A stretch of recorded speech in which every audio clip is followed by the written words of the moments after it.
बाकी लोटे लूटे जिन्हें भी डराते हैं कोई फर्क नहीं पैदा, जरूरी नहीं है शैलिंग शुलिंग करके की कर लेंगे। क्यों ए की करदे पे ने तानू पानी ते नमक का मैं पैकेट दिया किसी को जब चाटने चाट थोड़ा सा आप भी चाटे सारे चाटे कोई भाई कश्ती में ये बच्चे के बच्चा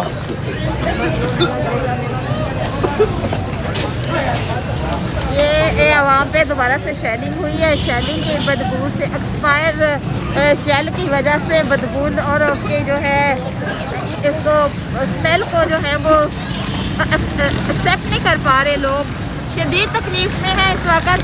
यहाँ पे एक बच्चा शदीद शेलिंग की जद में आया है। मैं इनसे बात करना चाहूँगी अगर मेरे सामने आता है तो। इस वक्त की जो फसाइयत है अरूज पे है, मैं कोशिश करूँगी इससे मेरी बात